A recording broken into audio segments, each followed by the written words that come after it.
Marcus?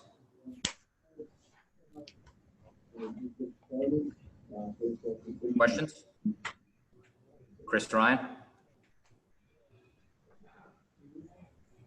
Yeah, Marcus, just your thoughts on game one. This is obviously going to be a very challenging series. You guys knew that.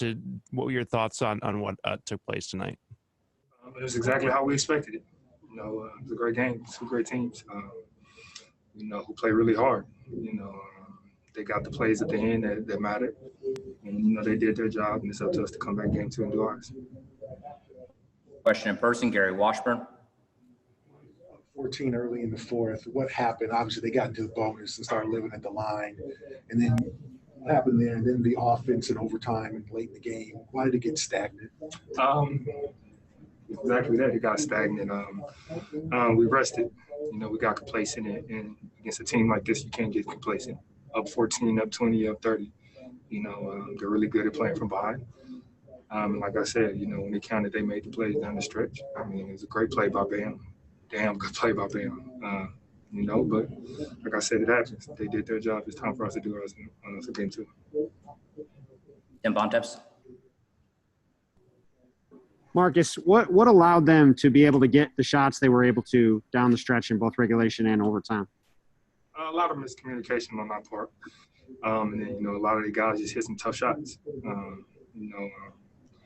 We believe if we clean a couple things up, we can fix those things and it'll be a different outcome. Got to tip your hat off to those guys. They executed very well down the stretch. We didn't, especially on that defensive end. Like I said, we miscommunication on a lot of guys' part. And in transition, we allowed them to do what they do best, and that's get out of the run. Abby Chin. Marcus, you said you guys felt like you got complacent. It felt like that in the second quarter as well. Why tonight were you letting your feet off the gas? We don't know. It's something that happens, but it's something that we can fix, and that's the good thing about it. So, we'll come in tomorrow, see what we got to do, watch the film, see what we got to tweak and fix, and then come back on Thursday and hopefully get a game two win. John Corrales. Marcus, still on the complacency thing. You had game 3 against Toronto. You had game 6 against Toronto where the same thing happened. It's been a problem for you guys this season. Is this something you say it can be fixed, but is it something that can be fixed because it keeps happening? Yeah, it's definitely something that could be fixed. It's part of the game. You're not going to be perfect every night. You're going to make mistakes. You just try to learn from those mistakes on both ends. Brian Robb. Marcus, the Heat were really able to get into the penalty early there in the fourth quarter, the fouling. How much is that tied to, again, you mentioned communication earlier in defense. Is that or just being more disciplined, in the man-to-man matchups for you guys? Both. We got to put our hands back. We got to keep our hands up and make them go through us. We bailed them out, especially late on a couple of those shots that they were taking to get them to the line and silly foul. So you got to guard your yard. They put a lot of guys in isolation. They picked on a lot of guys, and we got to guard our yard, plain and simple.